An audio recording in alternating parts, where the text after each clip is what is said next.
दोस्तों नमस्कार, मैं मनोज कुमार शर्मा आजाद हिंद न्यूज के लिए आपके बीच में।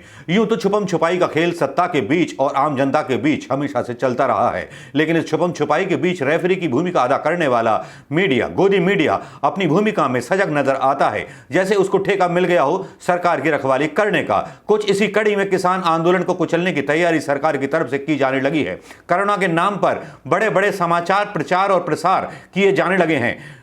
राकेश टिकैत को सीधे सीधे निशाना बनाया जा रहा है और आज चर्चाओं में, जबकि एक तरफ जहां भारतीय जनता पार्टी का सत्ता दल और केंद्रीय सरकार बड़ी मुश्किल का सामना कर रही है, जहां उत्तर प्रदेश में चुनाव जीतने के लिए जुगाड़ तुगाड़ लगा रही है, वहीं बिहार में भारतीय जनता पार्टी की सरकार की नैया डगमगा रही है, वहीं लक्षद्वीप में सरकार में बहुत कुछ खेल शुरू हो गए। लेकिन अब बात करेंगे राकेश टिकैत और अंजना ओम कश्यप की उस बहस की, जिस बहस को मैं मानता हूं कि सरकार के द्वारा वैसे ही प्रायोजित है जैसे बाबा रामदेव और डॉक्टर लेले की बहस प्रायोजित थी।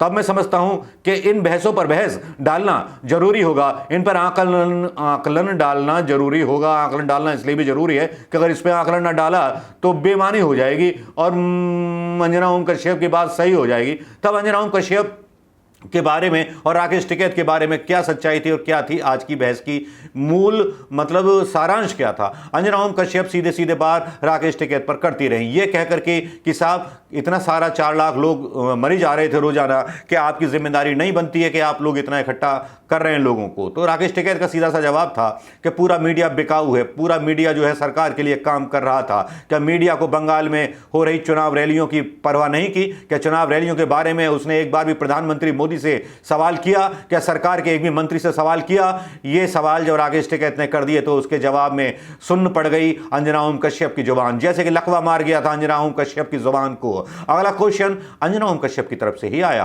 अंजना ओम कश्यप ने हार ना मानते हुए एक बार फिर से संवेदनाओं में घोलते हुए अपने सवालों को राकेश टिकैत की तरफ काली स्याही की तरह मुंह की तरफ उछाला, लेकिन राकेश टिकैत ने मजे हुए एक नेता की तरह उसको हाथ में लपक लिया। उन्होंने कहा कि हमारे यहां जितने भी लोग आते हैं सब क्वारंटीन रहते हैं, बस्तियों में रहते हैं और अलग थलग रहते हैं, घर से ज्यादा यहां महफूज रहते हैं। हमारे यहां सैनिटाइजर किया जाता है, पूरी बस्ती का सैनिटाइजेशन किया जाता है, सबको क्वारंटीन रखा जाता है, सबका ध्यान रखा जाता है। अंजना ओम कश्यप का फिर से सवाल था कि आपने वैक्सीन ले लिया, जो कि किसान आंदोलन से जुड़ा हुआ कोई सवाल नहीं था, कोई मायने नहीं रखता था।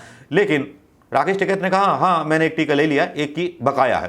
खैर, इन बहसों के बीच और भी कई सवालों जवाब हुए, जिसके बीच भारतीय जनता पार्टी के प्रवक्ता छाती फाड़ करके कुर्ता फाड़ते हुए नजर आए, जिसमें भारतीय जनता पार्टी के प्रवक्ता जो थे एडवोकेट गौरव जो थे, ये कहते हुए नजर आए कि साहब भारतीय जनता पार्टी जो है को परेशान कर रखा है कांग्रेस ने और विपक्षी दलों ने, ये कांग्रेस का फैलाया हुआ कोरोना है। अभी तक Bharatiya Janata party tool kit के उस सदमे से बाहर नहीं निकली है, जो टूल किट का सदमा उनके सर पर वजन पड़ के हथौड़ा बन करके फूटा है। लेकिन अब क्या कहें साहब, अब इन एडवोकेट तो एडवोकेट हैं, भाटिया हो या आटिया हो, ये अपना भाड़पन दिखाना छोड़ते नहीं है, क्योंकि भाड़पन ना दिखाया तो कैसे साबित कर पाएंगे कि वो प्रवक्ता है? क्या वो सच बोलते हैं देश के साथ? क्या सच्चाई के संस्कृति इनके माँ बाप ने या इनकी पार्टी की विचारधारा ने इनको पढ़ाई है? हाँ, तो मैं बात कर रहा था अंजना ओम कश्यप की। अंजना ओम कश्यप को आज बहुत तीखे जवाब दिए राकेश टिकैत ने, बोलती बंद कर दी अंजना ओम कश्यप की। अंजना ओम कश्यप जिधर रुख मोड़ना चाह रही थी उस रुख को मोड़ने में कामयाब ना हो सकी।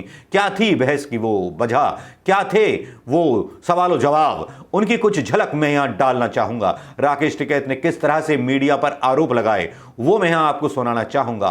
किस तरह से लेंथ बिगाड़ दी अंजना ओम कश्यप की उन बातों की, उन आरोपों की, जिन आरोपों को वो जनता की अदालत में साबित कर देना चाहती थी और सरकार की वकील की तरह सीधे सीधे फील्डिंग करती हुई नजर आई। हालांकि भावुकता का नकाब उन्होंने ओढ़ा जरूर, लेकिन वो नकली नकाब साफ साफ नजर आ रहा था। लग रहा था नकाब तो जरूर पहना हुआ है, लेकिन नकाब में झूठ के इतने छेद थे कि उनमें से साफ साफ नजर आ रहा था कि ये रोने वाले चेहरे के पीछे हंसता हुआ वो सत्ता का बीभत्स चेहरा है जो ठहाके लगा रहा है कोरोना की मौतों पर। क्या था राकेश टिकैत ने और क्या कहा अंजना ओम कश्यप ने, उस बहस के कुछ अंश आभार आज तक सुनिएगा। जब की जान गई, हॉस्पिटलों के गेट पे जिन लोगों की जान गई, उसके जिम्मेदार या सरकार है उसकी जिम्मेदार। हम भी जा सकते हैं घर, हमें भी घर ठीक लगता है। 6-6 महीने तक देश में आंदोलन होंगे और प्रेस के लोग, प्रेस के एंकर, बड़े बड़े प्रेस के लोग बीजेपी के प्रवक्ता बनकर काम करेंगे। 3-3 महीने तक आंदोलन का पता नहीं लेंगे। किस चीज की बात करते हो आप? सारे बीजेपी के प्रवक्ता बने हैं सारे लोग।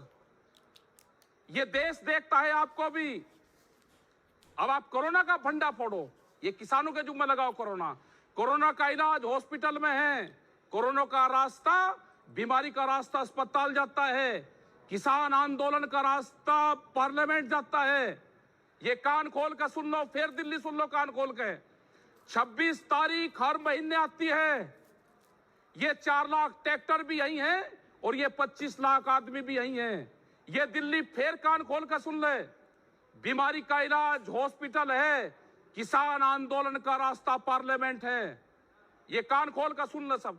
और जो प्रेस के लोग जो बकवास करते हैं, प्रेस के लोग 3-3 महीने से हम देख रहे हैं इनको। बीजेपी के प्रवक्ता बन के काम करा है इन्होंने, या देश की जनता देखती है उनको? सबक दिखाएगी इनको देश की जनता, दिखाएगी। हमारे उससे कोरोना बड़ा है देश में, कानून छोटा है। सरकार के उससे कानून बड़ा है और कोरोना छोटा है। हम मानते हैं कोरोना बीमारी है, उसका इलाज होना चाहिए। ये कानून खत्म नहीं हो सकते। देश की जनता मरेगी। जिस तरह से देश का इंजेक्शन हॉस्पिटलों के तिजोरियों में बंद हुआ, उसी तरह से बड़े लोगों की तिजोरियों में देश का अनाज बंद होगा, देश की रोटियां बंद होगी। उस टाइम पर लोग भूख से मरेंगे। यही तो हमारा आंदोलन है। उसको सुनो, अगर हिम्मत है तो दिखाओ, इस जनता को दिखाओ। हिम्मत है तो ये दिखाना पड़ेगा आपको। बिल्कुल दिखा रहे हैं टिकैत साहब। अगला क्वेश्चन करो। लेकिन आप मेरी बात ध्यान से सुनो। आप जो मैं आपको कह रही हूँ उसको ध्यान से 3 महीने सुनिए। से नहीं दिखा रहे। बहुत आसान है मीडिया पर उंगलियां उठाना, लेकिन बताओ। क्या मीडिया अस्पतालों के हालात दिखाने के बजाय आपका यहाँ पर लाइव ट्रांसमिशन करती? क्या मुझे ये बताइए कि जब लोग अस्पतालों में मर रहे थे, ऑक्सीजन की कमी हो रही ये थी, दिखाते ना उनकी कि हमने क्या परिस्थितियां क्या हम काम दिखा रही करा। थी। आप बड़े उतावले हो रहे हमने हो लोगों आज। को दी, आप हमारे बड़े ऊपर उतावले लाठियां हो रहे चली। हो।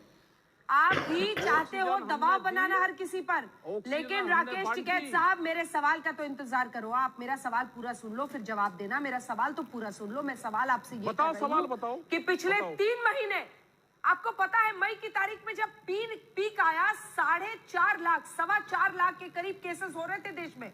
4.25 लाख केसेस एक दिन में।